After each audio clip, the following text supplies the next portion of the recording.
No fancy intro. We're just going straight to it. It is the Bestech Tonic. That's one of their upper echelon blades over at Bestech. And because it's not going to get this safe, clean pass here on the channel. We're going to put it through the paces. So first what I'm going to do is cut away. I'll do a quick deep dive into the specs.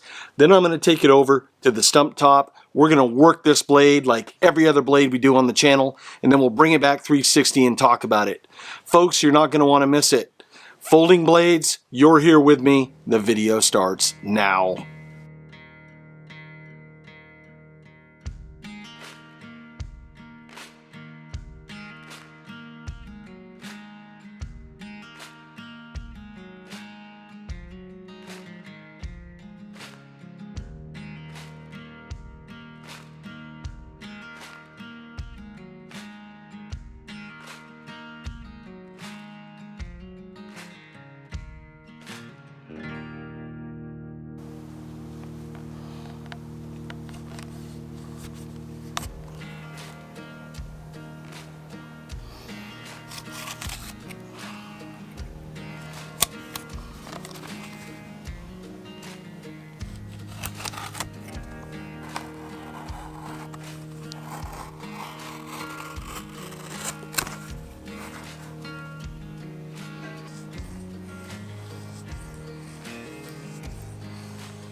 You had a chance to see the tests on the Tonic. Now let's talk about it. First off, I like a good sheep foot design. I like unique stuff.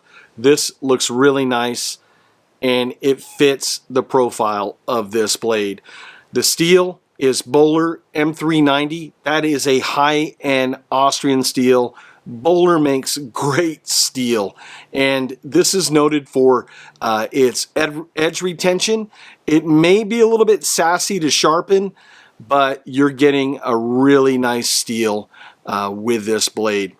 You have bearing pivots, you have a micarta scale, and you have titanium liners, and then you have a lock back. So very nice looking blade. Has a flat grind with a satin finish. And the specs you guys want to know. It's just a little bit under 7 inches at 6.89 inches. The blade length is 2.89 inches. That meets a lot of knife laws that are out there. And then the cutting edge is 2 3/4 inches. The handle is 4 inches long. The width is a 0.87, which is about 7/8 of an inch, just a little bit over 3/4 of an inch. And then the thickness is a 0.43 inches, is just a little bit under a half inch, about 3/8 of an inch. You have a high clip, and the retention on the pocket was very nice. It sits deep in the pocket, so there's a minimal print and minimal being able to see that you're actually carrying a blade. I like that. Just an all-out great design. Has a thumb stud opener, and then it is a right tip carry. It isn't, it is also a left tip carry. So lefties out there, there's a little bit of something for everyone with this blade.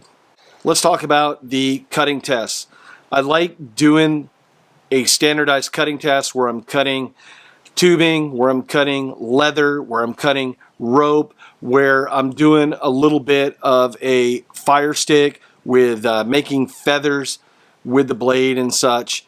And this did really well. It cut through the tubing really well. That's some thick tubing, and it was a nice clean cut.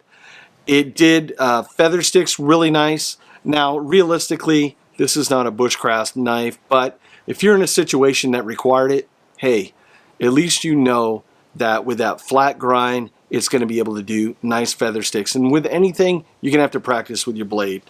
Cutting the leather, I do that so you guys can see just how well the edge is going to cut that leather. There's no jagged cuts, no sort of trailing edge on there that's all fuzzy. It was a nice clean cut when I do the initial cut, and then I start it and then I do a pull through cut just to see how sharp the edge is. Now, if you guys are new to the channel, I do not touch up the edges of these blades. I test them like they're right out of the box. So the way I test it is the way you're going to get it. Now, this knife is one of those traveling knives that's been passed around. With full disclosure, I don't know if anybody stropped it, did anything to it. The knife was really hair popping, razor sharp, right out of the box. And I assume that a knife of this caliber would be that way from the factory. The attention to detail is really nice, and I'm just a fan of that brown linen micarta and lockback knives. It's just a nice looking gentleman knife. Now, you guys know that I don't have safe queens here on the channel. We use the gear. If you buy nice gear, just use the gear. Don't mean to abuse it. And by any means, when I was doing that tip test into that birch, do not do that at home, because chances are you're going to get crazy and you're going to snap the tip off. But I do it for you folks, one, to see the strength and the heat treat of the steel and how well that it's going to hold up. In this Bowler M390, it worked really well. I really like this steel. I'm becoming a fanboy of Bowler M390. They make some good stuff. So this is a quick rundown of the Tonic. If you folks want to learn more about it, I'll leave links in a video description below. And as always, folks, I thank you so much for watching, and I'll see you on the next video. Take care now. Now get out and use your gear.